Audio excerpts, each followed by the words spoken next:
Ask the Podcast Coach for April 6th, 2024. Let's get ready to podcast. There it is. It's that music that means it's Saturday morning. It's time for Ask the Podcast Coach, where you get your podcast questions answered live. I'm Dave Jackson from the School of Podcasting.com, and joining me right over there, nope, that guy is the one and only Jim Collison from theaverageguy.tv. Jim, how's it going, buddy? Thanks, Dave. Happy Saturday morning to you. Welcome back after a week. Podcast movement. Podcast evolutions. Yeah. Movement. Why can't I remember that? Anyways, welcome back. Yeah, it's good to be back. It really is. I actually thought of sending you a message because it dawned on me. I forgot I was on West Coast time. So 10:30 Eastern is 7:30 in the morning. I was awake. I'm like, I could have done Ask the Podcast Coach. I would have been on the slave of hotel Wi-Fi, which is not always a good place to be.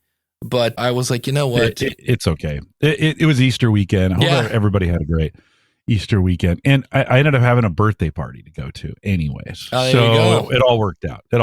Yeah. A fun one, like a grandkid kind of thing.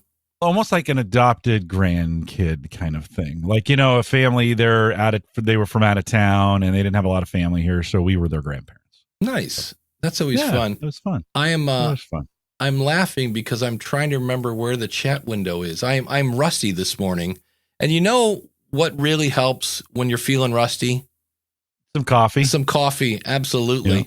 And so we will hit that. There we go. And that coffee, of course, is brought to you by our good friend Mark over at podcastbranding.co. If you're looking to have artwork made, like, I don't know, yourpodcastwebsite.com, you know who you're going to call? Mark from podcastbranding.co. If you want personalized service, where he's going to sit down with you and make sure that it really fits your show, who are you going to call? That's right, podcastbranding.co. If you need a PDF, if you need an entire website, who are you going to call? Podcastbranding.co. He gives you personalized service. He's also a podcaster, and I know that sounds like no, that's huge because you don't have to explain what it is and things like that. And he's going to just basically keep working until you get the stuff you need, because you got to remember, they are going to see you before they hear you. And you got to stop the scroll. How do you stop the scroll? By looking good, looking professional. Because, if you do your podcast artwork and whatever, it's going to look like you did it with a crayon. And you don't want to look like a crayon. You want to go to podcastbranding.co and tell them Dave and Jim sent you. Big thanks to our good friend Dan Lefebvre over there, based on a true story podcast.com. This week, April 1st through the 7th, the Highwaymen, the assassination of Jesse James. That sounds interesting. And Grant. And so hopefully, I always encourage you guys when we take a week off to head over there to catch up or get something new or see how Dan does it. Pro podcaster, and you'll want to check it out today, based on a true story podcast.com. Dan, thanks for your sponsorship. I'm laughing because behind the scenes, there is a window that I can pull up. Like, if anybody is in YouTube right now saying things, I surely can't find it. I'm looking. I got camera switching and interviews and interview chat, all sorts of. Can't see the live stream? I cannot. Is that what you're saying in the comments? Yeah, usually I have a window open for, maybe I need to go to. It's like I'm so rusty this morning, and I was like, well, usually you open it up and there's the stuff from the last time you used it, and I'm like, yeah, I got nothing. So if there was like an echo right now. They're just saying you're quieter than me. I'm quieter than you. All right. Well, I will get up. They're giving. And it's so weird because I'm looking and I got. While you're looking, let me tell folks what I do for this kind of situation. Because I think if you're going to live stream with Ecamm or with StreamYard or with any of the other ones, and if you're going to go to YouTube, you probably should just go to your live page that you're streaming on and pop that chat out. It's kind of the easiest way to get chat. I know all of those services have the ability to bring the stream into, like, StreamYard has an area where you can talk back to the audience. I don't know. I don't find it as easy. I don't like it as much. The other thing I can't do is I can't ban folks. Like on YouTube, if you start getting some, you get something racist or something pornish, whatever that's out there. you can't delete it. And so I always find if you're streaming to YouTube, always best to have the YouTube chat open, signed in as the owner, so you can boot folks out. I can't do that from StreamYard. I'm not sure if you can do that inside of Ecamm. Dave, could you boot somebody from the chat room inside of Ecamm? Let's see if I can boot Randy. See you, Randy. Yeah. I think there is a way. Everybody's saying it's just easier on YouTube. It's just easier. Everybody's saying we're all low, and I don't know that there is a way to boost this whole thing. I'll just get up on the mic. That will help. We do. I'll tell you what, this is how we'll make everything louder. We have now here's the fun thing. When you're rusty is, Jeff says, when it comes to those, they're pesky, aren't they? That dang pornish chatters. Yes. That's always fun. Well, they call them pornish game hens, right? I think that's the name of them. But Ralph from AskRalphPodcast.com had sent a video in this morning, and I thought, and I went in and I Googled how do you share a video on Ecamm, and kind of got it to work after the picture-in-picture and and I went, you know what? I think this will work. And that's when I went, you know what? We know how to do audio comments really easy. And I hope I get no notifications while I do this. But here is Ralph's question. It's a good one. We're going to end up, I've noticed this now, Jim, no matter what we want to do, we're going to end up talking about YouTube. It's just, yay. It's just the way it is. But here's Ralph. All right, here's a question for the Ask the Podcast Coach today, because I might not be able to make the whole show today because it's almost April 15th and my business is busy today. But here's the question. I recently released my podcast now on video on YouTube and Rumble. And my question for the two of you guys is, should I really make a strong focus to do more slides and things like that to put on the YouTube and Rumble channel? I don't really see that this will make a negative impact on the podcasting audio side, but I just wanted to get your guys' thoughts because I'm really pushing this and I see my YouTube and Rumble audience growing.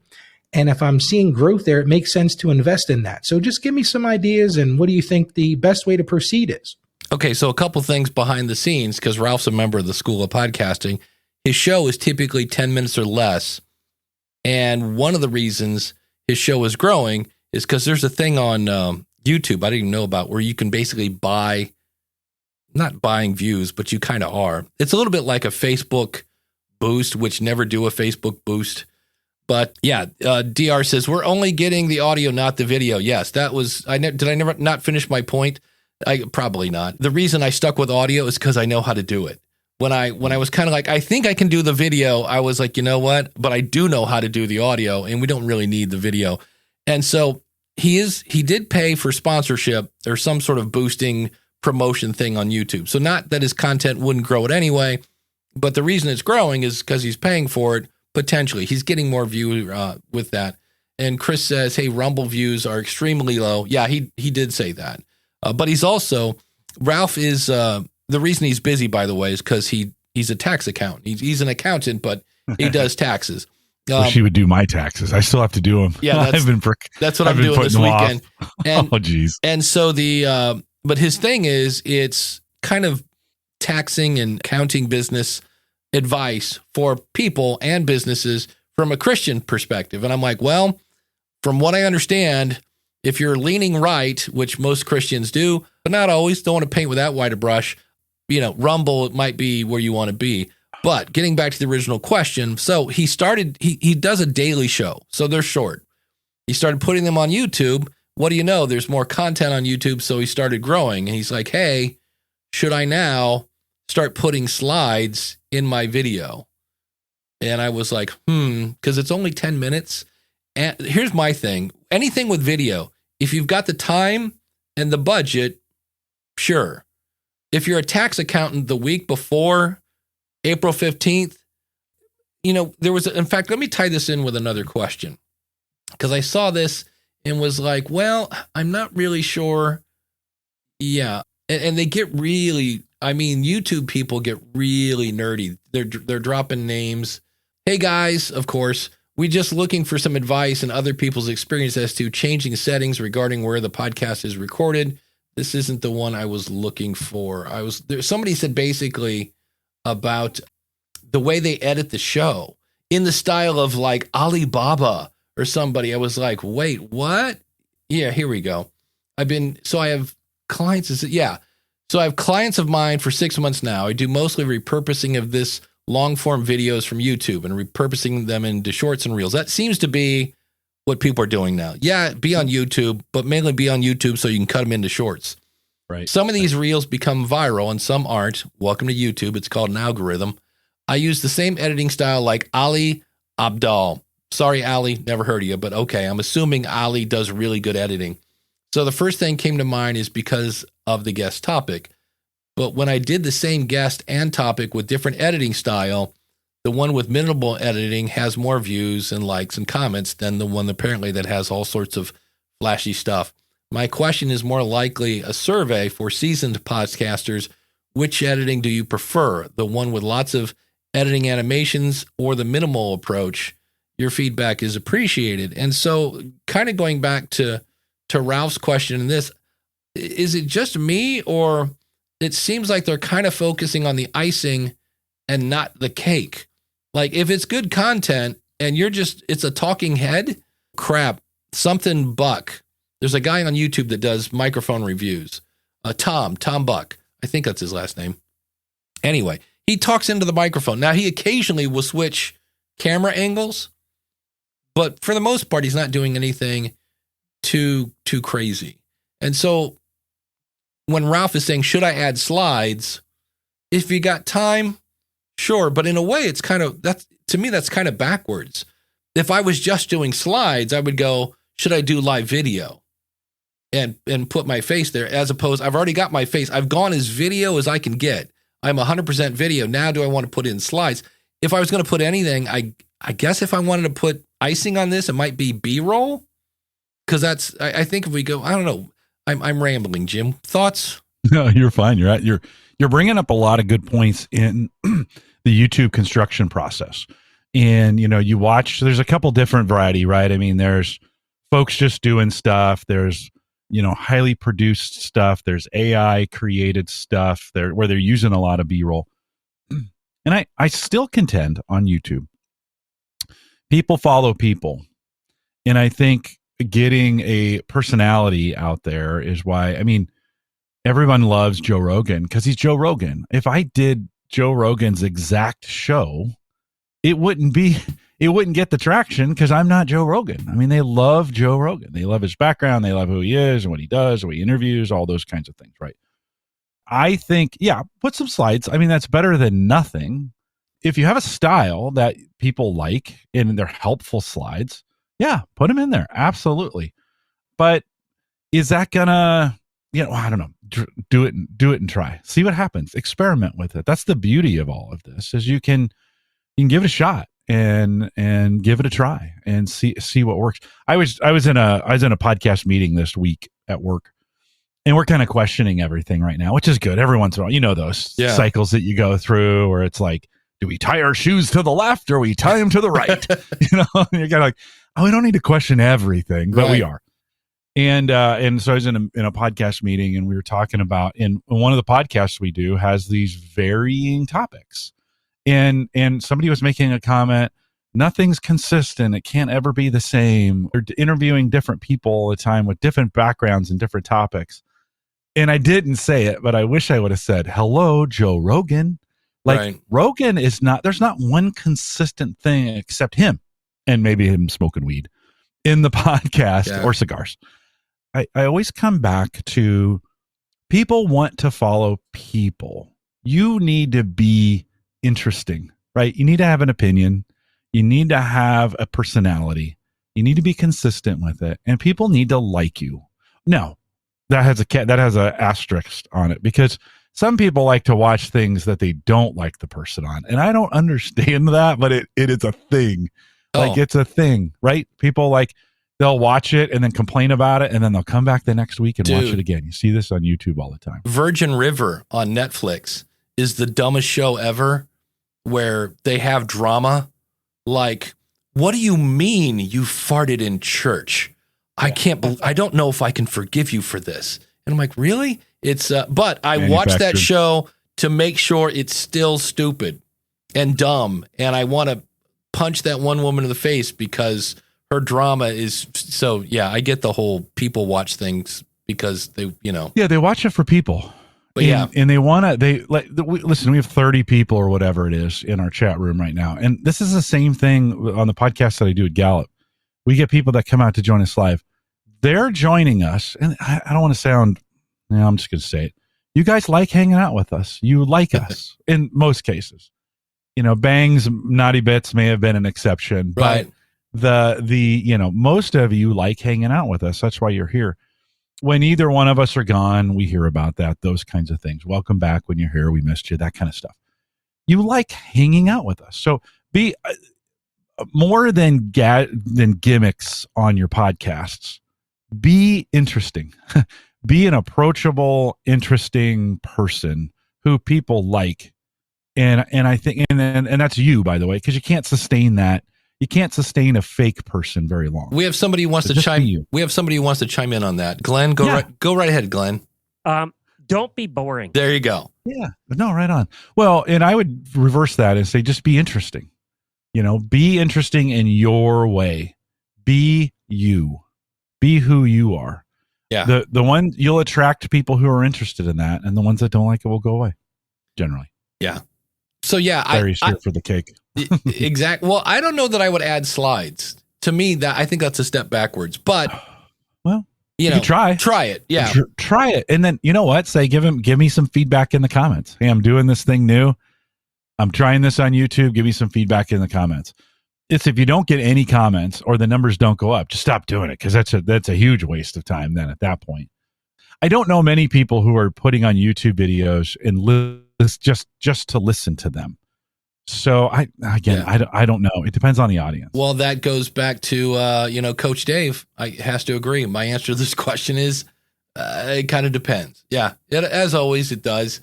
I was at Podcast Movement, and I'm just so tired of YouTube because people are saying people are discovering video podcasts on YouTube, and to me, a video podcast is a YouTube. So they're saying people are watching more YouTube on YouTube. And oh, by the way, we're going to cure cancer.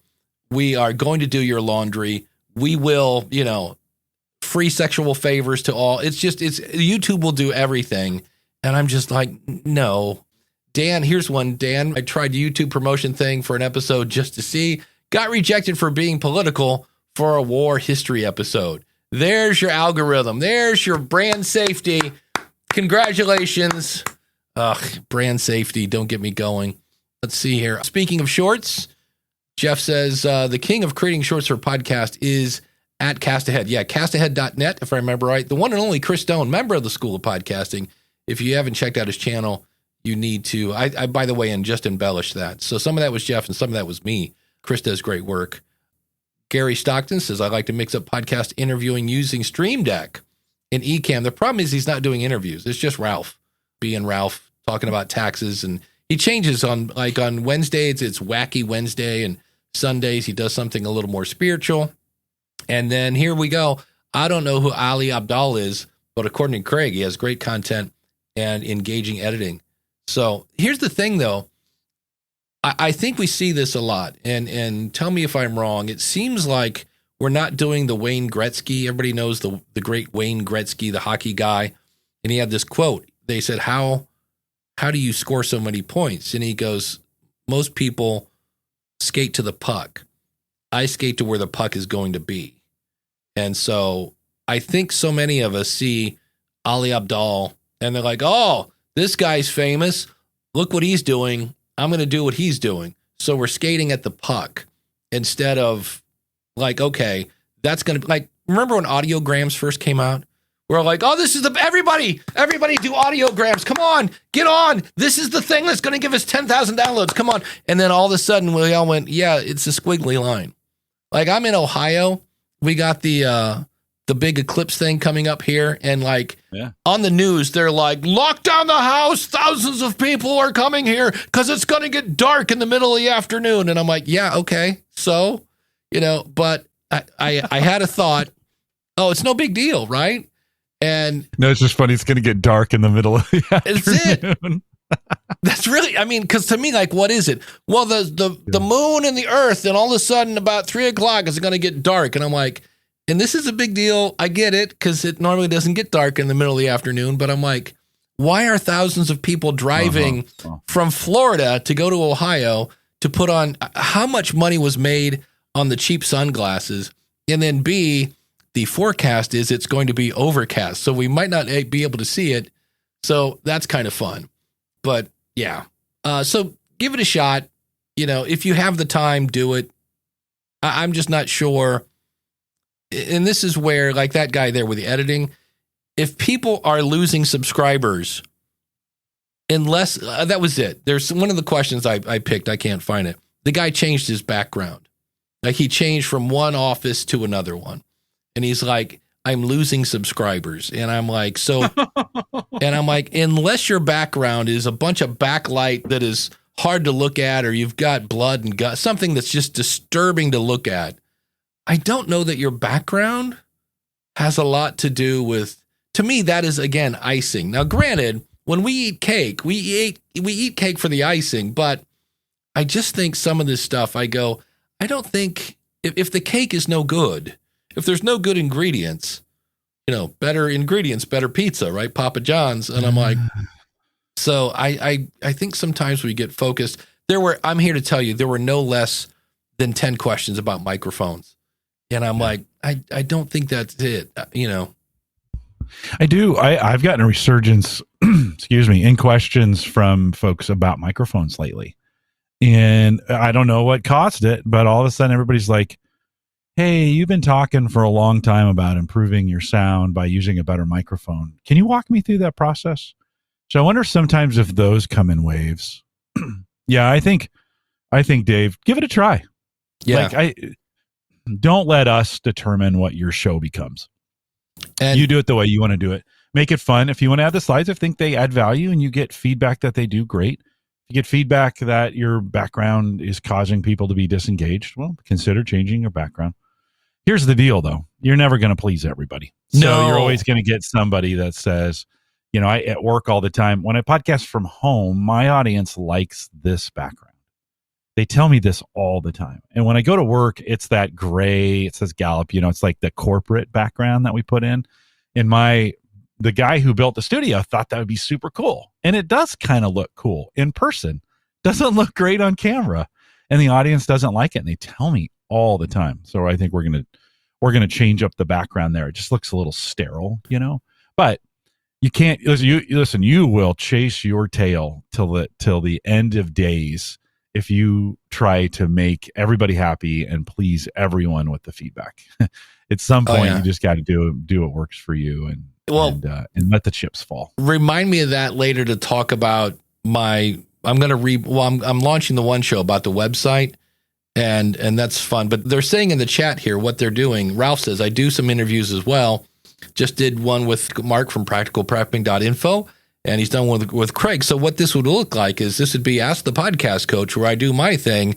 And then when Jim has something to say, I do this. And then Jim talks, and then I talk, and then Jim talks, and then maybe occasionally we do the split, and then back to Jim, you know, and that whole 9 yards. And what that does is it makes your brain, you know, I'm sure Chris again from castahead.net, there is a thing that, like, the whole jump cut thing, your brain goes, hey, what was that? What, you know, so when all of a sudden something changes, all of a sudden your brain's like, wait, what's that? Holy cow. What, you know, so I get that it does help hold attention, but there's a part of me that goes, yeah, but I could sit here all day and go, blue, it's blue. I tell you, let's talk about blue. It's one of my favorite colors. Actually, one of my favorite colors is black, but it's purple and now it's blue. And you're like, yeah, if the content is boring, it doesn't matter how much camera switching you do. It's, you know, again, what is it, Glenn? What did you say? Don't be boring. Yeah, don't be boring. So I think that's it. See, and Chris, now we're making people hungry. Chris is like, I want some red velvet cake. Me too. See, I'm not a fan of the red velvet. Give me chocolate all the way. I eat any cake right now. I'd eat anything. And I hope I am louder now. I am looking at VU meters, and according to the VU meter on the Rodecaster Pro Mini, whatever the little baby one is, I am actually louder than Jim now. So, what if there's a final out somewhere in the eCam that is misbalanced or something? Because we get this feedback. Oh, you know what? I can check that here. Let's do that. Okay, so now you talk, Jim. Hello, 1, 2, 3. Okay, you're 5, there, 7, and I 9. am considerably lower. So let's turn me up like that. There we go. That's it. Because I'm looking at this, and you are on the interview channel. I am on the Rodecaster Duo chat. Sorry, people watching the video. There you go. See, there you go. More things. As I say, more equipment, more problems. That's always fun. One thing that's happened for us is YouTube Shorts are driving new subscribers, so we'll continue to make short outtake videos. That seems to be the biggest reason to be on YouTube now. And then this is the marketing strategy I see, is cut up YouTube Shorts. I'm here to tell you, anytime I click on Shorts, how many shorts do you watch when you go to watch one YouTube Shorts, Jim? Like, a bunch. Yeah. A bunch. I click on one, and I watch no less than 5. And it's usually about... For me, it's, that was a bad one. That was a bad one. Okay, what's the next one? I'm not really interested in the guitar right now. Next. And all of a sudden I'll be like, nah, okay. But if one of those hits, I'll be like, okay, there's a show on Netflix, and I was watching it because again, word of mouth. Here, I don't want people to get bored. I'm going to switch channels to me. I was watching it on Netflix. and it's called The Night Agent, and I like it. I had 3 people say, "Oh, that's a good show. You should watch it." I just got done binging it, and the whole number one, it comes out and grabs you by the neck because you're like, "Wait, this guy works for the FBI," and there's, they have a good opening scene to where you're like, "Wait, what's?" And that's the whole thing. The whole thing is like, "Wait, what? Who is this guy? What's he doing?" It's the whole thing is just, I want to know what happens next. And who is this? And why is this? And then I laughed because about 3/4 the way through, you're like, okay, we're just getting to the story. And it turns out that his dad was accused of being a traitor. His dad was in the FBI, and he wasn't a traitor. I'm like, okay, so we know along the line of the story, we're going to figure out what really happened with his dad. And so anything that can get your audience, here's a little breadcrumb. Okay, keep coming. Here's another little breadcrumb. Oh, but now you need to know about that one. It's in terms of storytelling. I can see why people thought it was good, because you want to know what happens next. And then this, they get in a situation where he's basically being someone's bodyguard, which I liked it the first time in the movie called, what was it again? Oh, that's right, The Bodyguard. Because it just so happens that he's extremely handsome, and the person that he is bodyguarding is pretty attractive as well. So the whole time you're like, oh, are we going to do a moonlighting? And wonder the whole time, are they going to hook up or not? And it just, the whole time I'm laughing going, I really like this. And I know why I like this. I see what you're doing there. You're getting me wondering what's going on. And so if you need something to watch, it's fun, but and then you wonder, oh, is she going to trust him? Because she doesn't know. Okay. Enough of that, Dave. We get it. But anytime you can get your audience going, I wonder what happens next. Like, I'm sure with Dan on his show, when I've listened to it, he does a little bit like, wait, what? That's information I couldn't get anyplace else. And I thought in the movie did this. And they're like, wait, well, what really happened? And so it gets you sucked in. So that's what gets people talking about your content. I don't have the clip ready now, but in my, there's a guy named Rick Beato. Being a musician, I watch his stuff. And he will go in and like, why is this song good?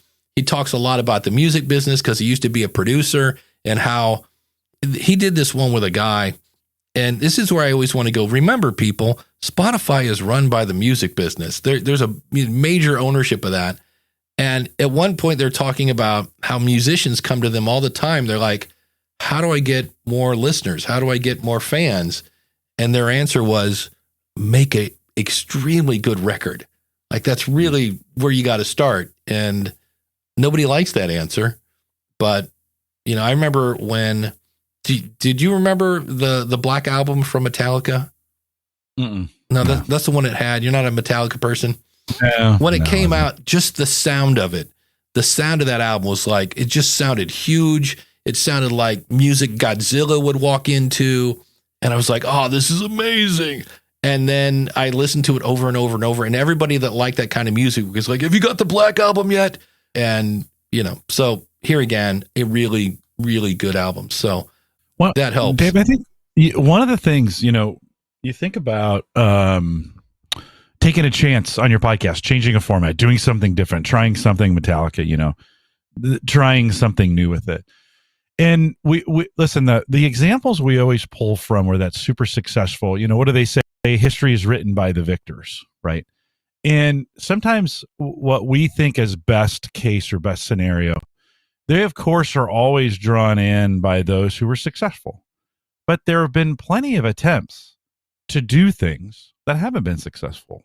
New Coke is an example of one of those things where a multi-billion-dollar organization did a whole bunch of research, thought they were doing the right thing. We're competing with Pepsi at the time and thought, you know what, we're going to do something. We've had an old formula, right? Kind of thing. They honestly thought they were doing the right thing, for what they were doing. And it was terrible. And so, but they learned and they brought original Coke back super fast. Quick. And yeah, you just don't know. So I think you've got to always be willing to try to, experiment, do things new, do something different, but also be able to pull back on something if it doesn't work. You try something and you're like, this doesn't work, to be able to backtrack and say, okay, yeah, that wasn't as good. But all that being said, if you're doing your podcast for you and things you like to do, your audience wants you to do something you don't want to do, don't do it. That's stick with what, it's this dance. At the end of the day, you have to decide, what do I want out of this thing at the end of the day? Well, that's it. And here's an example. It's kind of weird. These are from Mark, right? So we kind of did this before where everybody said, hey, we like the artwork design. We just don't like the colors. So I sent out a form. I guess I could put this in the chat room as well. But I got 60 replies on this, right? And so we've got blue, we've got red, we got white, we got one. I love the fact that the mouse is still hanging around. I was a big fan of the mouse.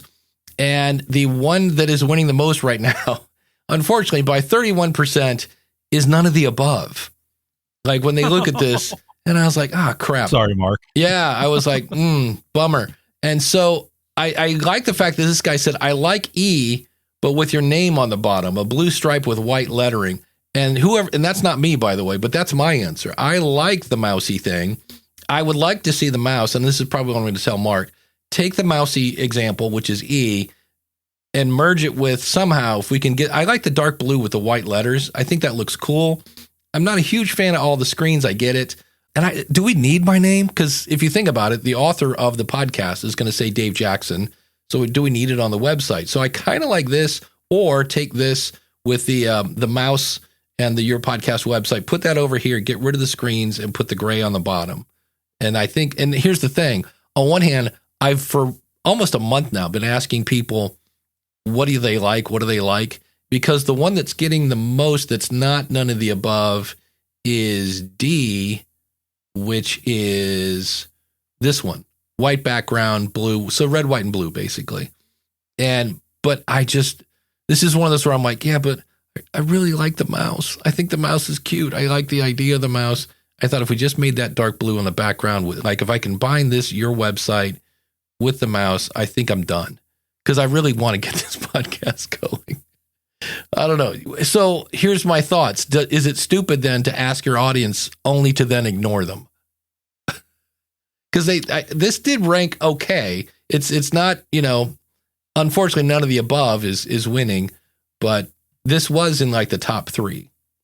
And I was like, well, I don't know. I feel kind of silly. What if these were tight jeans? Like tight, or what are they? Skinny pants. Okay. Is that what they call them? Skinny jeans? Skinny jeans. Here we go. And your audience said to you, Dave, what we really want to do is see you in skinny jeans all the time. And you were like, I'm not going to wear skinny jeans. Like, I'm not, and the audience is like, but we would really love to see you in person. Yeah. So I think, this is one of those cases for you too. At the end of the day, you got to live with this logo. It may not be the most popular one that the audience picked, but if you like it, I think go with it. If you're in a situation where like, you know what, I can go with what the audience says. I don't particularly like it, but they did. Go that direction. I'm not sure it's a make or break for That's you. probably it. I'm not sure. You know what? Right. You nailed it, Jim Collison. This is where you're too close to the trees to see the forest, or however that stupid saying goes. This is a classic example of overthinking, really. Because in the end, you know what I mean? So, yeah, I just need to pull the trigger, go to town on that. And then we got some comments on this already. Where did Craig go? I had it. We did get some great stuff with... again, on that logo, think about New Coke. Like they had all these, they had all these indicators that this is what people wanted, and they followed it. And then the people rebelled, and they said, yeah, it's true. And so, right. I mean, but they did make a decision. I mean, they know now, right? Don't change the formula. They know that now. And yes, this is an example we always bring up, but because it was huge. Oh, so man. I think go with what you like. If you're comfortable with it, make that decision. Am I going to go with the audience or what I like? And then if you launched it and it was a terrible decision, you've got Mark's other things. You can always just swap it back out. Yeah, right? I could say, let's go back. Did you throw away that? Yeah, that's true. And I just had Craig's point. And this is something that I am uncomfortable. Where'd it go? See, everybody's chatting. Here we go. Craig says... Well, they want to see you in skinny jeans is what that's it, of course. I want to see me in skinny jeans. Well, we could go into a whole jeans tyrant, but I won't. Craig says your name reinforces your brand, and you're very, very well known in the podcasting space. And this is something that my brain has a hard time grasping. I remember once I was in a mastermind, and he said, Dave, you know what your problem is? And I go, what? He goes, you don't know you're Dave Jackson. And I like, what? And like, he goes, no, man. And like, and I went to, Kevin Schmidlin had a webinar, 4-hour thing on, growing your podcast. And I like Kevin. I don't consider him competition because he's going after a completely different audience guy, but I went in not for the content, although the content towards the end, especially the beginning was kind of, stuff for everybody. Towards the end, it was some good stuff. I went in there to watch the chat room. I wanted to see what the questions were that people were getting. So, because I think somebody he works with kind of went, why are you here? And I said, I'm just here to lurk. Like, I'm just really looking at the chat room. I would never poach Kevin's, potential clients. I know people have come here to this chat room and poached clients. And I think that's, I want to curse. It's not nice to poach other people's clients. And you will get banned for that. If you openly do that, at least do what everybody else does and send them a DM. You could always get your own show, but anyway, that's a thought. But I love this rant. This is awesome. Yeah. So, and I forget why I was talking about Kevin. Oh crap. See, I derailed myself. Sorry, am I laughing through you off? No. Crap. What were we talking about? Oh, I went over there to watch questions, not really to poach. Yeah. And going back to rebranding, since we're on, I'll take rebranding for 200. I just did episode 500. Somebody in the chat room was like, you were talking about this, Dave. Oh, thank you. I just did episode 500 of the podcast Rodeo show. And for years, I've been saying that really needs rebranded. And then my audience was kind of like, no, it's fun. It's cute. I'm like, yeah, but in terms of like, does it pass the Dave test, which is, hey, I'm doing a show called Podcast Rodeo Show. What do you think it's about? And everybody goes, the rodeo? And I go, nope, sorry, that's not what it's about. And then I put on like first impression reviews, and I thought about it. I thought what I should rename the show is Podcast Hot Seat. He's like, that's kind of, that seems to me, I don't know. What do you think, Jim? Is that obvious enough? That sounds more like the Hot Wings show where they bring people on and they eat hot wings. Like they're on, it's like a person on the hot seat. Well, I get it. I get what you're saying. Here was my thought. So we'll throw this out and brainstorm together.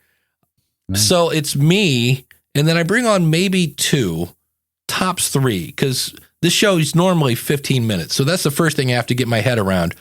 I'm blowing out the format, right? And this used to be a short show that took no time. That was the whole premise of it. I'm not doing any research. I'm listening to 5 minutes of your show and then saying, this is what I liked and this is what I didn't. And as a marketing tool, it has failed miserably. It has brought zero, well, I shouldn't say, maybe a handful of clients to the School of Podcasting. So Dave, why did you keep on doing it? Because it was fun. All right. Is it not fun as it used to be? Kinda. Because I can't remember the last time I said, I like this show.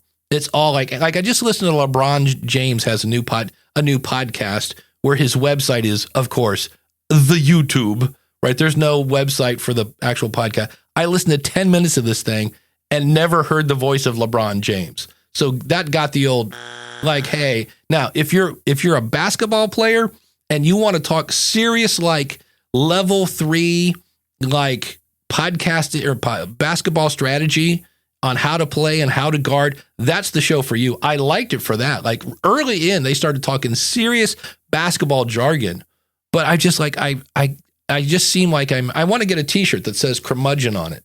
Cause it just seems like everything I do is just, oh, here's that old guy, you know? So my thought was getting back to that, man, I'm really all over the place today. You are wound up. I like it. Well, I missed the show.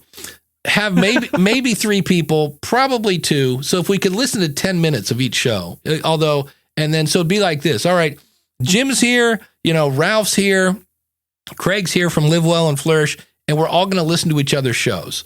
So Jim has given me an episode, so we start listening to Home Gadget Geeks, and if for some reason you don't like it anymore, maybe I'd have to figure out, maybe you turn off your camera if that was easy to do or something. That would be your way of going, right? But as long as there are people, and then eventually when I determine, it's enough of that, we're 5-10 minutes in, then we stop and I ask you, Jim, okay, on a scale from 1 to 10, what would you give the audio? On a scale, Jim, you turned off your camera at, maybe there's something they hold up, a buzzer, I don't know, something. And, you turned off your buzzer about 2 minutes in, what made you bail? And then you could say, I don't know, I just wasn't getting anything out of it, blah, blah, blah. Okay. Was there anything you liked about it? So we basically then all go around and say, this is what I liked about the show. And if there is something that you would change, what would it then be? And so then Jim comments on it, I comment on it, and the other person comment. The person whose show is just listening. Then we go to, Ralph's show, and we listen a little of AskRalphPodcast.com. And then Jim comments on it, Lisa comments on it, I comment it, Ralph listens. Repeat. What's good? What's bad? Audio. Did you listen to the whole thing? And so you end up with 4 podcast reviews. This would be done live on YouTube and then later turned into a podcast. What say you, Jim Collison? So here's what I'm thinking. I think it would be good YouTube content, even though, we're not, well, we could switch the screens every time somebody talks just to keep people awake. So it'd be a live show. It's kind of the Gong Show in a way, without putting the word gong in there. And and then here's Ralph. I threw this idea out, and Ralph said what you should do, because originally I was going to charge people to be on a panel because you're getting your podcast reviewed. Ralph said what you should do is anybody that agrees to be a panelist gets a free week, gets a free month, something at the School of Podcasting. And I went,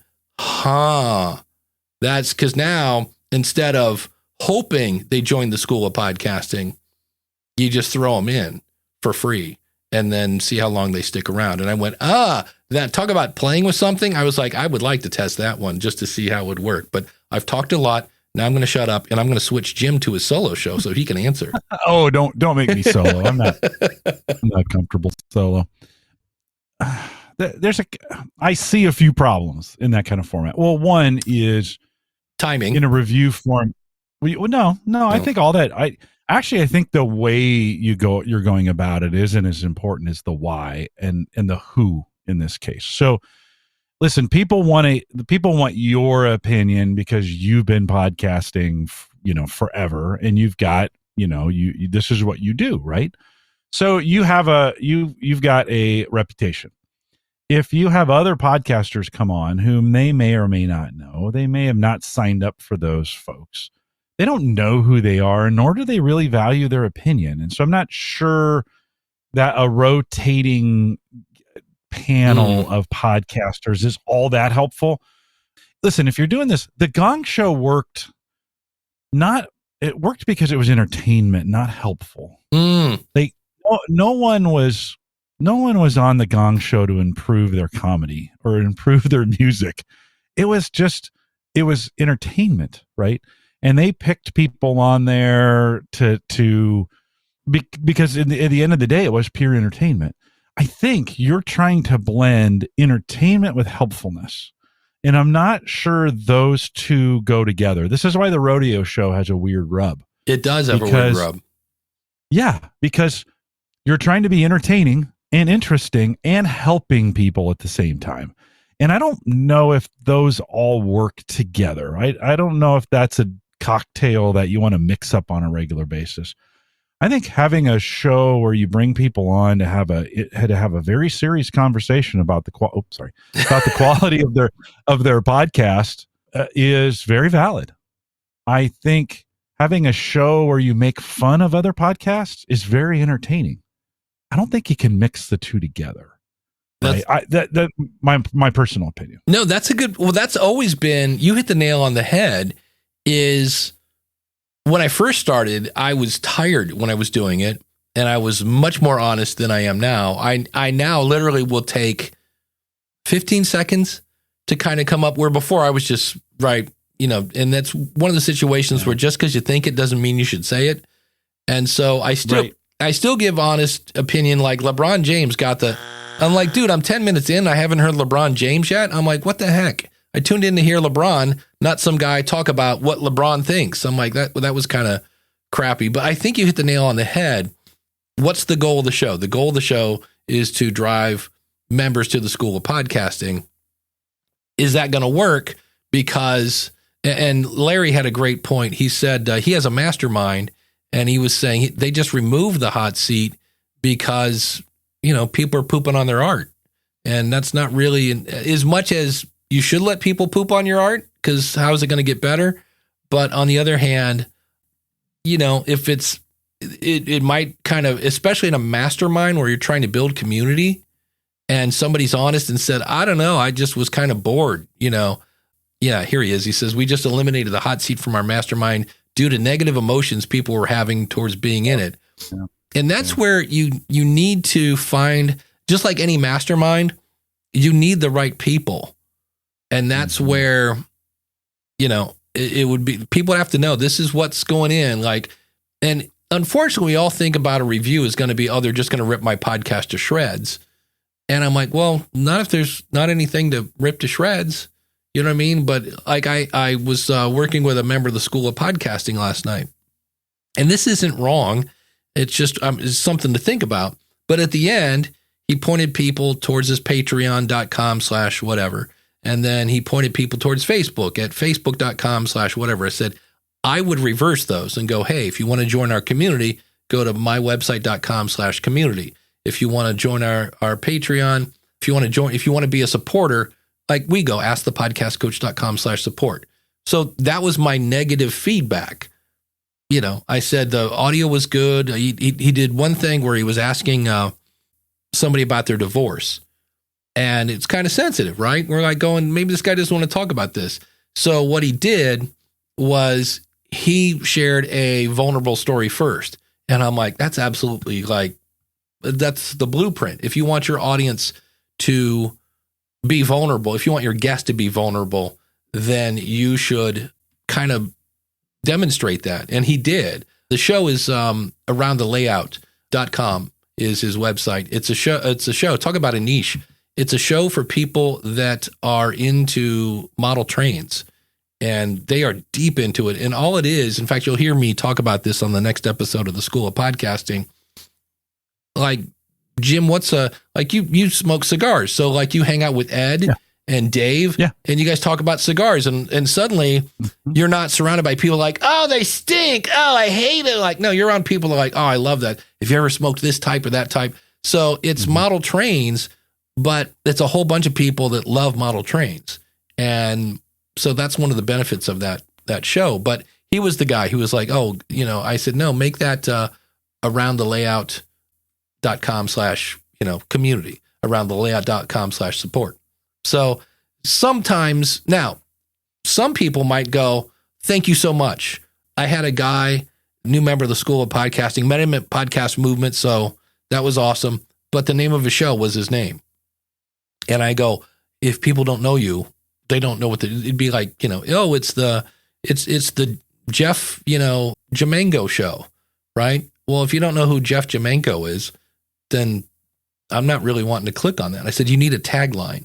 And he's got an amazing show already. It's about church planting. And so his audience is not only, there's an example of, they know his why, like why he's doing the show. And he said, yeah, last year somebody donated $65,000 to his podcast. I was like, that is because of my podcast story, my friend. Holy cow. But he didn't have a tagline. I go, you need a tagline, because if people search for your show, unless they know who you are, they're not going to, find you. Randy says about mastermind groups, many mastermind groups have no clue how to facilitate being helpful. They jump to tell mode and should mode instead of helping others figure it out for themselves. There you go. Wise man, Randy Cantrell. Dave, so as you've been talking about this, I've been thinking about, like, what would I do? What would I do differently? Is you're contemplating, now listen, you're contemplating the format of this. And so you're open to suggestions. I'm not coming out of the blue and saying, I've told you I'm uncomfortable with that rodeo show. Because I was going to kill it.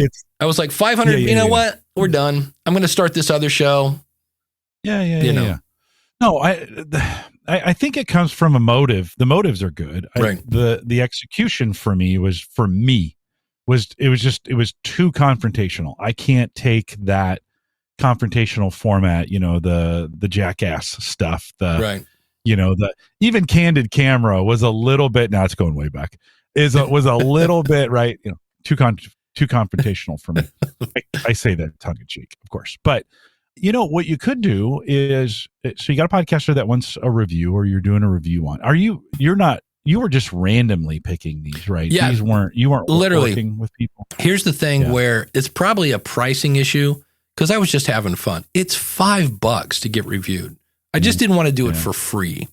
So I made it $5. Because then everybody would do it. Well, you would think, right? But it's $5. It might as well be free. And I still don't have people signing up. There's no line there. And I went, okay. So, so what, either raise the price on that, because they say there's no perceived value, probably. That would be if I was coaching me, I'd be like, oh, you need to raise your price. People think this is crap because it's only $5. So the goal was always to drive people to school podcasting, right? Like if you need the goal on this. Yeah. It was like, hey, if you don't even have a podcast, come visit me, schoolofpodcasting.com kind of thing. And so, so I think what you could try, take this is, so you get a podcast, somebody wants this kind of review, have them do some of the homework and say, hey, present to me, give me your best show, and tell me 3 points in the show that you think where you're the best, like where you're the strongest in this. Then they'll give you those, they can give you those timestamps, and you go listen. You're going to listen to the show anyways. Then you could go through, in the first half of the show, you could critique those best, and not trying to tear them down, but trying to build them up. People love to hear, like what we do here on the show. I mean, we do some tearing down, but we're trying to build people up, right? We're trying to encourage people to do this. So build them up. Hey, let me play this clip. Then you could do a little coaching. Hey, why did you submitted this? What did you think? Then you could say, here's what I think. I think in the midst of that conversation, because you've listened to the show, you could also spend some time pulling out some things that aren't working so well. It puts a more positive spin on it, as opposed to coming out and it being like that. They get a little input on what you talk about, but you still get the opportunity to work with them and show people like that you've got an opinion on some of these things, and that you can talk positively about it. I bet you get a lot more people to listen to something that way, that they know, because they know they're coming in and the person's not on the hot seat. They're going to be encouraged for the best 3 spots in their show. Then you can still coach them. It's the criticism sandwich, right? Something good, something bad, something good. Right. And I think it may give you the opportunity for a little more constructive, a little more positive. I don't know. Thoughts on that? What do you think? No, I definitely agree. I always try, even if it's a horrible show on the Rodeo show, the first thing I'll say then, because I always try to start off with, here's what I liked. And if it's horrible, if it's tremendously bad audio, like it's just bad. It's just like, it's like you should stop podcasting bad.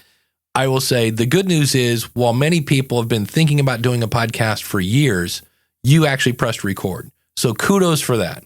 That's good. I'm glad you're up and running. Now let's see if we can shape this a little more effectively, and then I'll go into them. I just don't think outing people, and I know you're not doing that intentionally, right? But I just don't think some people really like that. I don't think most people do. No, right? I think there are folks who can tolerate that. I can't. I can't watch people be embarrassed that way. Yeah, I just can't. I could barely, this is serious, I could barely watch The Office at times because it was so embarrassing. Some of the things people would do, and it's just, maybe sometimes it hits too close to home. Well, and now you're really leading me to think maybe I should just shut her down. I really like it. It's like this really isn't geared to do, Chris says, does it match the goal? My brand. Yeah. Because I almost shut it down once. Yeah. Chris says, SWOT analysis. I like that. And then there are people like this. John Jamango says, having Dave Jackson tell me my podcast stinks would break my heart. See, again, This is where, to me, it's just an opinion. And then other people go, no, you're Dave Jackson. And I'm like, yeah, I'm just a dude. And they're like, nah, Chris, again, strengths, weaknesses, and opportunities, that whole 9 yards. Right. That's SWOT. Yeah. Yep. No, you could go that. I just really think it comes at the intention. Are you trying to help the person? Or are you trying to out the person? Yeah, I'm always trying to help. It may sound like I'm trying to out them. Yeah, It would. See, that's exactly the same thing. That reaction. Craig says good teachers always lead with praise before speaking about the negative stuff. But the fact that we're all kind of going, well, it's tricky, and you really need the right people to do that.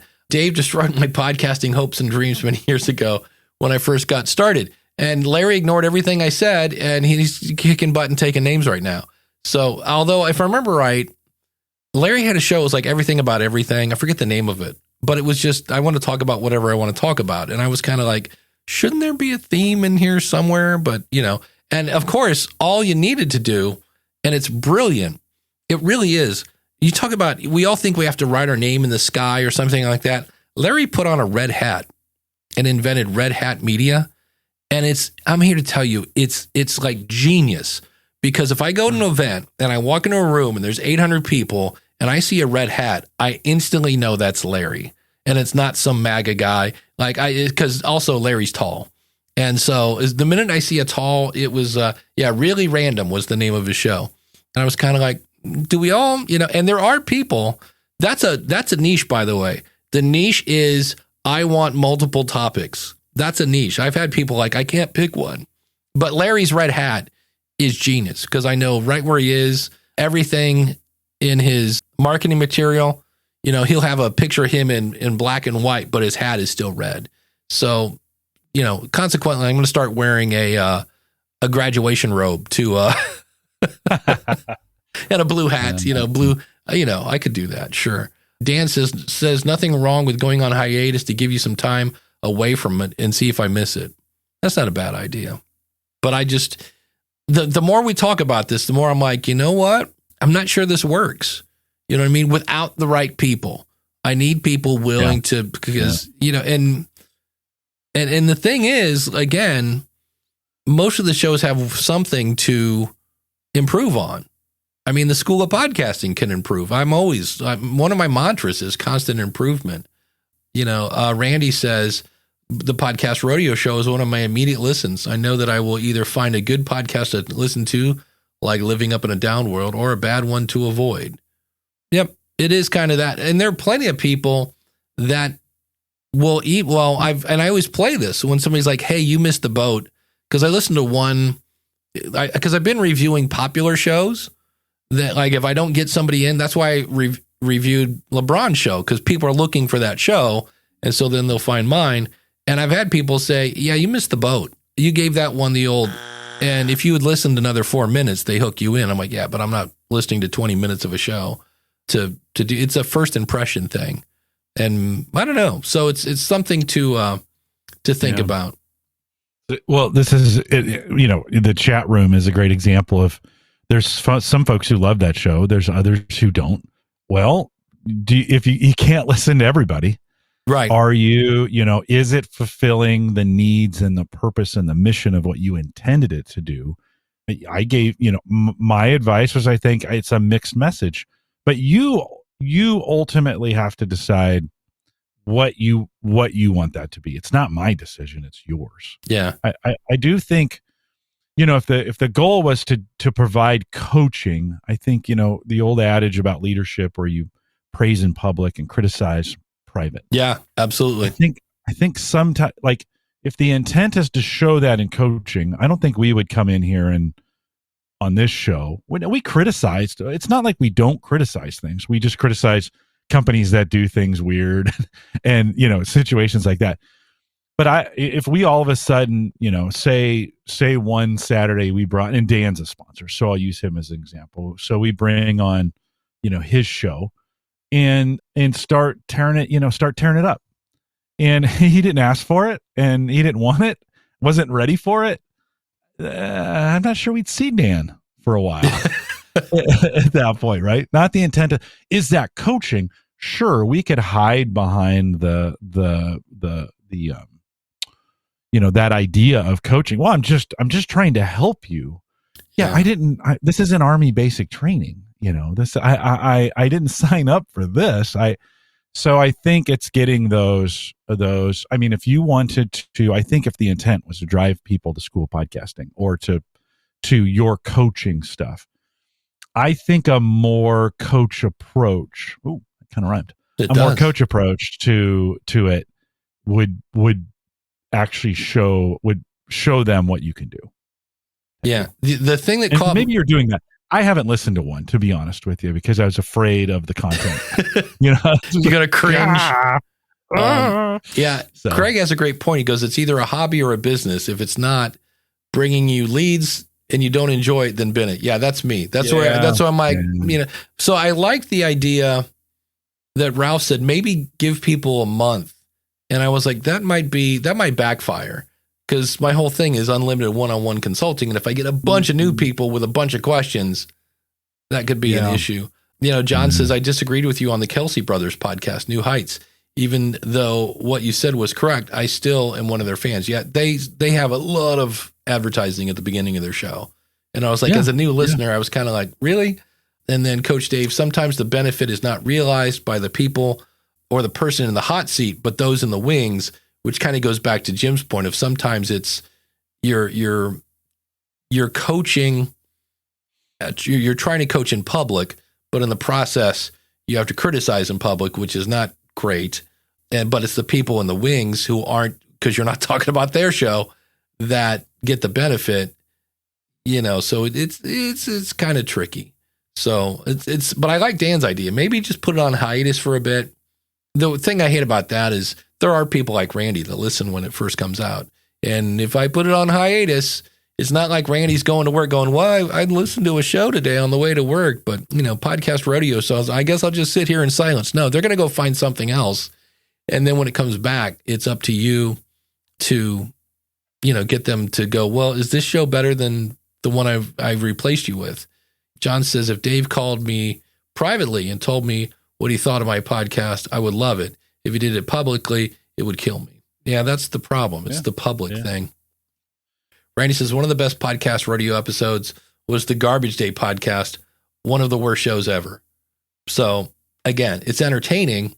I did have a guy, the very first episode that I did, I forget what it was, but it was horrendous. And the guy finally figured out that I had reviewed his show and said, hey, can you take that down? And I very politely did. I'm like, sure, fine, whatever. I could have said, it's my opinion. See, this is what I tried. Randy says, have you ever released a show where you're actually coaching a client one-on-one? Because I recommend that strategy to my clients. Like, offer discounted coaching and say, hey, we're going to record this. And at the end, I will ask you, are you okay with me releasing this? Because I'm going to point out what you're doing good, but if there's things you might want to try differently, because usually it's not your show is bad. It's like you're missing this, or, your audio could be benefited by doing this. I've tried that. I interviewed 2 people and it wasn't really good content. You know what I mean? It was like, okay. So maybe I'll try that again, because I wanted to do that for the School of Podcasting, have consulting episodes. I thought that would be something different, that whole 9 yards. And then what happens is people like Natalie Ekdahl does BizChix, BizChix. She did interviews for years because, that's what everybody did, right? Start a podcast, you interview entrepreneurs, and it wasn't driving any business. And so she started doing solo shows. That helped a little because it really connected her with her audience. But then she offered people discounted coaching. A couple people took it up, and she would just say, here's some things you can do better. Wasn't so much, here's what you're doing wrong. Here's things you can do better. And she said, all of a sudden my audience went, oh, that's what coaching is. And she goes, and the floodgates open. So I want to use that thing, but you need kind of the right person. Rich says, Ask Me Anything by Josh Spector does that. Guest comes and asks him questions. Yeah, I've actually tried. I did an Ask Me Anything, whatever it was, show 700, show 600. And I don't know, something went weird. I mean, they didn't ask bad questions. It was, what's the best microphone? Kind of the stuff we do here. Yeah. Yeah. But anyway, speaking of the awesome supporters, I meant to, I was in the middle of saying this, that Ecamm has a cool option where I can basically go, hey, keep the live stream going over here, but show me the back end over here where I went in. So now when I go to the slide, we're at the first slide, because it dawned on me we were on the last slide and I needed to rewind this. So I was able to go, hey, Ecamm, keep doing what you're doing. And I'm going to go over here and back up these slides so I can now go, hey, if you like to be an awesome supporter, it's super easy. You can do that. And my slides are now in order, where before I would have had to go, hold on, I got to back these up. So that's pretty cool. Ecamm for the win. But this show is brought to you by, speaking of the School of Podcasting, brought to you by the School of Podcasting, where you get your courses, you get your coaching, unlimited, by the way, and an awesome, awesome community. Use the coupon code COACH and save on either a monthly or yearly subscription. I also found out at Podcast Movement, I need to grossly raise my prices. I'm slowly turning into the Walmart of podcasting. This show runs on Podpage. If you want to check it out, my affiliate link is trypodpage.com. If you want to learn Podpage, go to learnpodpage.com. And I just mentioned Ecamm. If you're wondering how we're doing all these fun camera switching things, well, that's Ecamm and a little thing called a StreamYard. But you can check it out at askthepodcastcoach.com/Ecamm.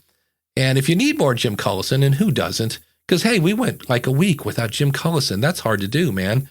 Just go over to theaverageguy.tv and check out Home Gadget Geeks. And it's time for the Wheel O' Names. So let me... Yes, for part. Here we go. I wait for this every week. I missed it last. You're just like, hey, Dave, what's the website? I want to spin the wheel just for fun. Could you just spin the wheel for me? Could you just spin the wheel? So will it be Max? Will it be Felix? Will it be Ross? Will it be, all these fun people? Well, here, just so people don't think it's fixed, I will click on shuffle. And now I will spin the Wheel O' Names. Round and round and round it goes. And it is the one and only? No. Pro. So close. Yeah, Radio Free Pro Wrestling.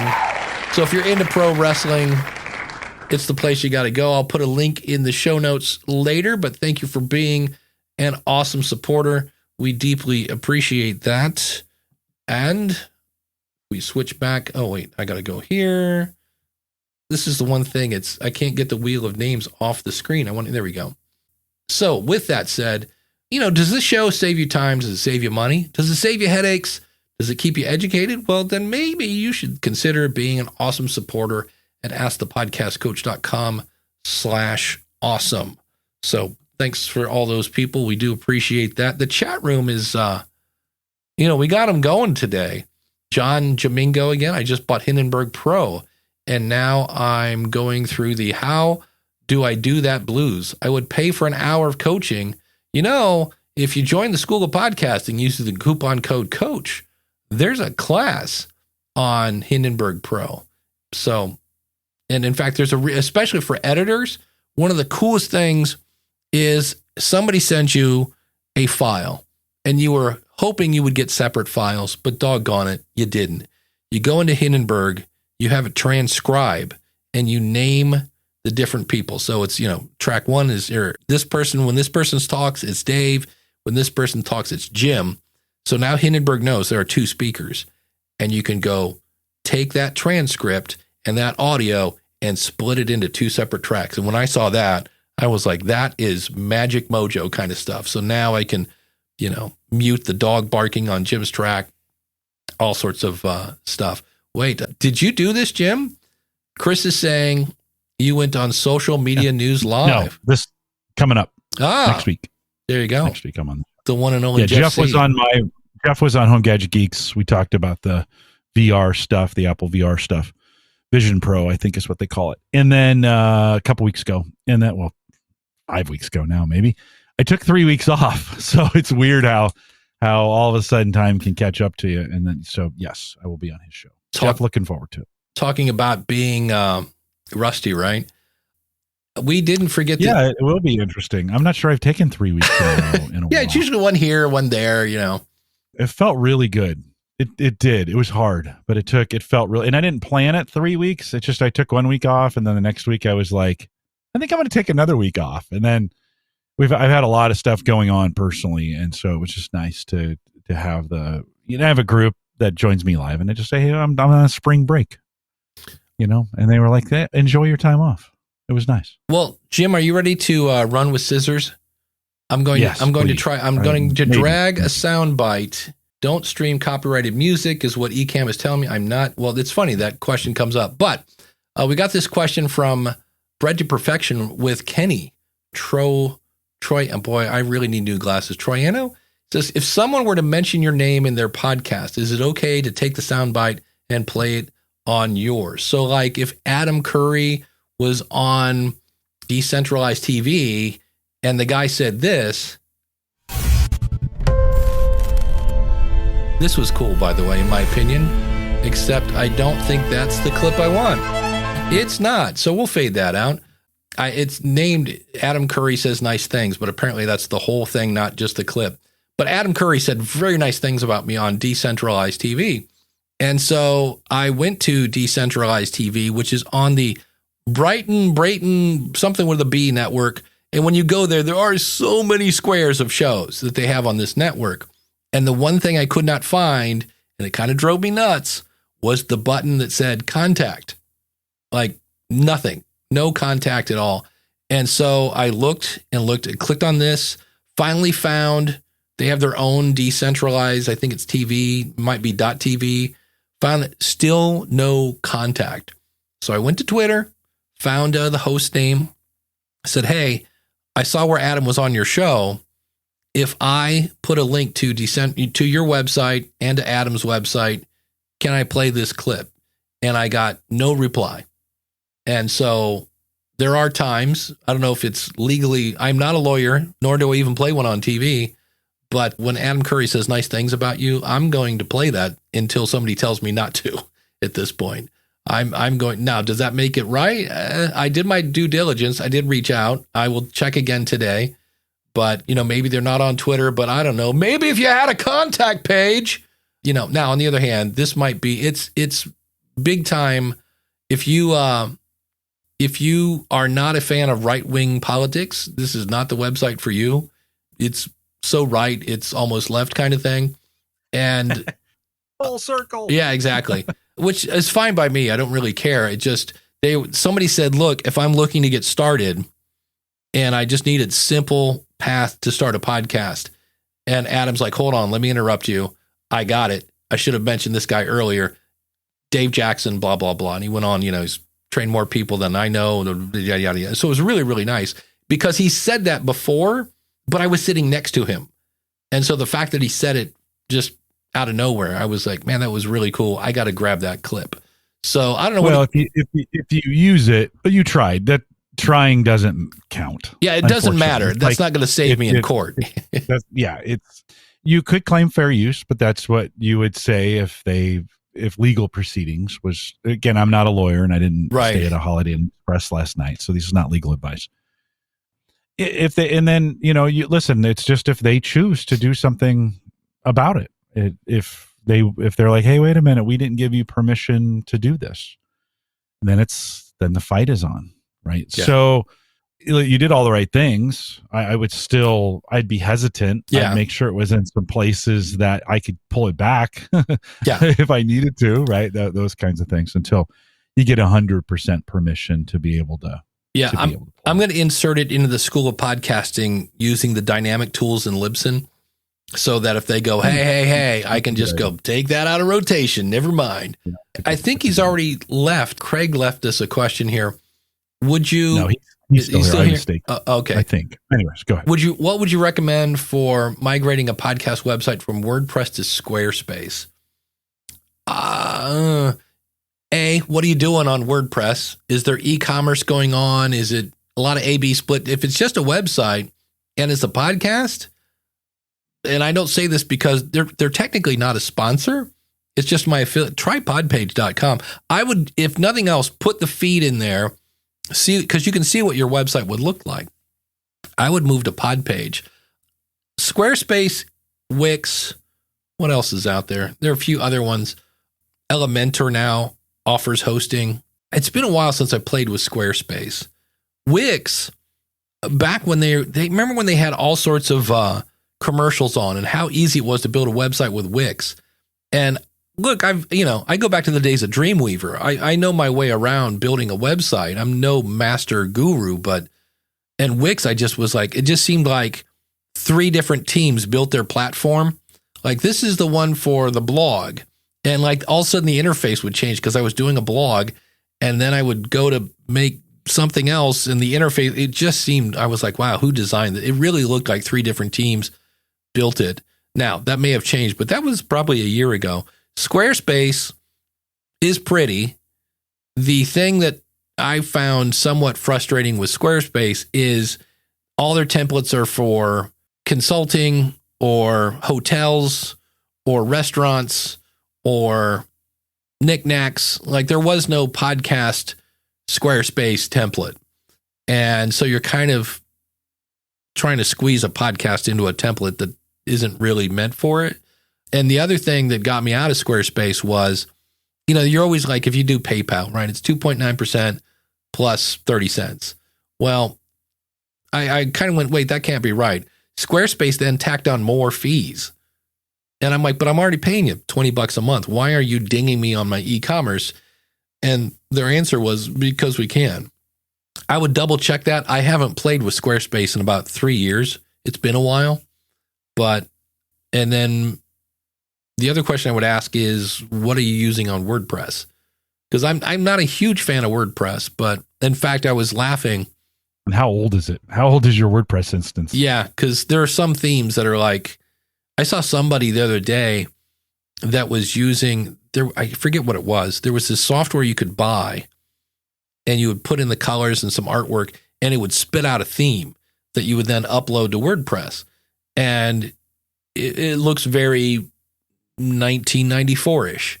And I went to somebody's website. I'm like, oh my God, I haven't seen that layout in forever. So the thing I hate about most WordPress, like I like Elementor. To me, there's like Divi, which is what Mark uses when he designs your website, gives you so much insane control over your website that I just go, I don't need that much control. And then there's Gutenberg, which doesn't do enough, at least for me. And then I found Elementor, which is pretty cool. Very much the 3 bears. It's kind of in the middle. I just hate the fact that with Elementor, Beaver Builder, Divi, some of these site builders that like, once you go, I'm going with you, you kind of married it. Because if you turn it off, any page you used, unless there's a trick that I don't know of. Yeah, Larry says, I love Elementor. Everybody's like, Elementor. Well, I don't know if I have. I'm almost going to guess if you go to supportthisShow.com/Elementor, Yeah. Everybody's loving Elementor. So that may be, Dan says there's a lot of customizations WordPress can do that Squarespace can't. So migrating can't always work. It depends. And I was laughing last night because I was like, I haven't really played with Elementor in a while. And oh my God, has that, you now have, and this is a lot of things I'm seeing in podcasting where they have a core service. Like here's your Elementor. And for an extra $5 a month, you can go Elementor Pro. And it's just every widget you could think of. Like I didn't realize I've been looking for the perfect pop-up because I hate my pop-up on my website. I can make one with Elementor. I was talking with somebody and he uses quizzes on his website. I go, what are you using to make the quiz? He's like, Elementor. So I was actually thinking of moving the School of Podcasting onto Podpage. And after playing with Elementor, I'm like, I think I just need to spend a weekend and I could kind of get things where I want to on WordPress. Because I don't want to get completely off WordPress because that's a good skill to have, even though mine is pretty rusty. Jim, what do you, I know you have Podpage for something, but do you have any WordPress sites anymore? Yeah, the averageguy.tv is all WordPress. Okay. And then I'm using Podpage as just a landing page for homegadgetgeeks.com. There you go. Yeah, so it's great. If I had to move, I'd probably move to Podpage. Yeah, just to be honest, but because it's low maintenance. If you want to do a lot of things to your website, doesn't matter who you use. They're all lacking. you're all going to write some code. I think that's the most common complaint I hear from developers. I used to work with a bunch of them. Is they would always say, no matter what, if you can customize them, none of the platforms are easy. If it was easy, everybody would do it. It takes kind of a developer to work through some of the problems that you have on the sites. So of course, Podpage and Squarespace are kind of designed for the average person, or at least that's what they say they are, right? And so, the heavy customization people are like, oh, I can't customize that stuff. Yeah, it's not designed to be customized. I mean, the developers would say, yes, just contact me and we'll figure out how to get it done. Right. In some of those cases. But where WordPress was literally tried to be everything to all people. It was tried to be like, hey, 1-click setup, or you can have 10-click setup, or you can have a 1,000,000-click setup, kind of thing. And and then it allowed, and this is always the case on open source, that it allowed ultimate customizations. Anybody could write anything, any plugins, any stuff. Then the average guy comes to it and they're like, God, what plugins do I use? Then you have to start all the conversations about all the plugins and all the, right? And then the whole ecosystem is built around that. And then there's a few people. So it's insanely difficult. It's insanely difficult. Well, and then you better have a backup. I always tell people, like, if you're using WordPress, and make sure I had a card on, I think it's WP Manage, or I have something like that, whatever it is.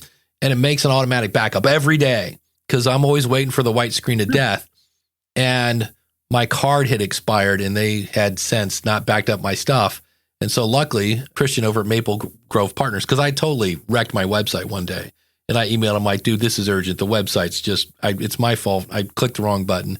And he had me back up on him real quick, but he has backups. He doesn't believe in other people's backups. So would you recommend migrating oh, that's the first one. He had another question saying, here it is. Would Mark be the person to reach out to help me move off WordPress? Yeah, if you're going off WordPress, I guess. I'm not sure how versed Mark is on Squarespace, but he can definitely help you move. In some cases, I think Mark's working on a service where he'll actually kind of be your, like for a monthly fee, like he's going to have like podcast websites where you it's almost like a template, and then you pay him a monthly fee to host it. You'll still own it, but it's WordPress based because he realizes that WordPress is great. As Jim said, it does everything for everyone. And then you're like, I just need like this.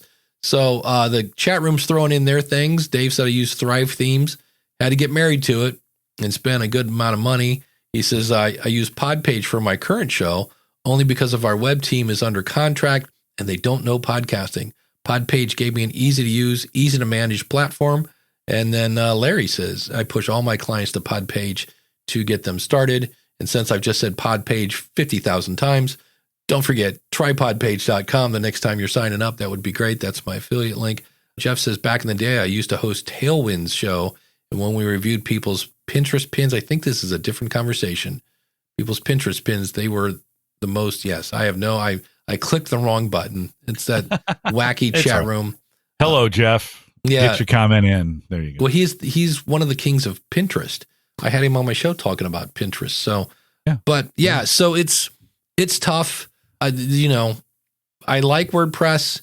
It can do everything in Elementor. It just was one of those things where when I went to make my pop-up last night at 12:30, I was like, yeah, you know what? If you start this, you're going to go to bed at 3:00 in the morning because you need to go watch a video. And that's really the key with all website stuff. So as much as they go, it's super easy, build a website with 3 clicks. The only thing I know that's that easy is, again, Podpage. I've walked somebody through making a website in about 10 minutes. Craig says, I'll check out with Mark. I'd love to have everything under the Squarespace roof. Well, yeah, it's definitely doable. The one thing, since we mentioned Wix, and it's so dumb. Wix has this really. Oh my God. Yeah, and you bring up a good point. Can you pay Squarespace to help? Yeah, they should have a team that goes, oh, moving from WordPress, we can help. Yeah, because I know they'd be motivated to help you. When I moved to Maple Grove Partners, Christian moved me for free. Why wouldn't he? It took him, because he's, master guru. It's like, database call, and there it is. You're done. Right. So, yeah. I love when I work with him. He goes, wait.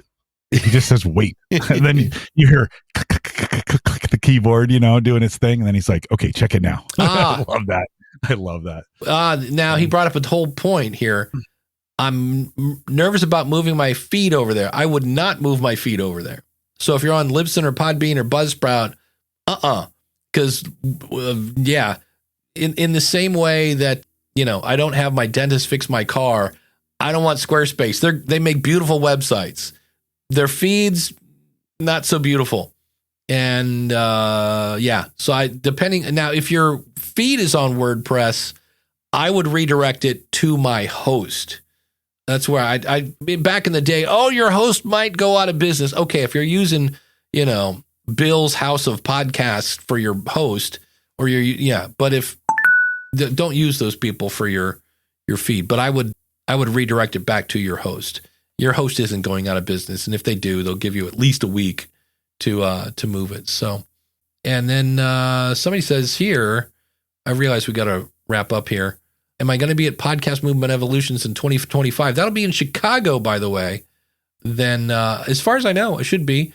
John Jamingo is now a member of the School of Podcasting. Well, hallelujah, buddy. Yeah, check out the Hindenburg course. Was that the bell? Was that the bell? Somebody joining School of Podcasting? I don't know. I heard that. Let's just say it was. Let's say it was. If not, it was great. Yeah. And, welcome, John. Yeah, and then somebody says, I humbly applaud Maple Grove for their help in migration. Yep. He's a good guy. There's nobody better. Yeah. There's nobody better on the back end. And he's amazing. I know I'm talking about Bill's House of Podcasting. Larry says, look, don't attack Bill. He's a good guy. All right, I won't. Enough attacking on people today. But Jimmy D's hosting. Yeah. Jimmy D. So, Jim, speaking of theaverageguy.tv, what's coming up? Yeah, like I said, I mentioned I took 3 weeks off, and I actually have nothing scheduled right now, which is kind of scary and freeing all at the same time, So this weekend, not only do I need to work on my taxes, but I need to start lining up some guests for the week. So last episode with Aaron Lawrence has been posted. It was super popular. Check it out today, homegadgetgeeks.com. Yeah, on the School of Podcasting, I was going to play an interview with Katie Brinkley. She's a social media guru, and I think I'm going to do kind of a what I learned at Podcast Movement kind of thing. Some of the things I liked, some of the things I didn't like. Probably a rant on YouTube again, because those are always fun. And just there's a lot. I have a cool because of my podcast story. All sorts of little pieces, parts, and sometimes I call those like a stew, because it's like here's like 6 things I want to talk about. None of them are big enough to be an entire episode, so I smush them all together, and then we'll use Katie for the following week. But as always, thank you to the awesome chat room that is here. We are here live every Saturday. AskThePodcastCoach.com/live, 10:30 Eastern Time. And I'm not going anywhere that I know of. I'm going to be at the Content Entrepreneur Expo in Cleveland, but I'm not going as a Libsyn person. That's coming out of my pocket. That's May. So if you're in Cleveland and you're going to that event, let me know. I might even drag you down to Akron for some Luigi's Pizza. But that would be a drive. That'd be like 2 hours, an hour down to get pizza and then an hour back. So it'd have to be really good pizza. But anyway, we will see you next week with another fun-filled episode of Ask the Podcast Coach.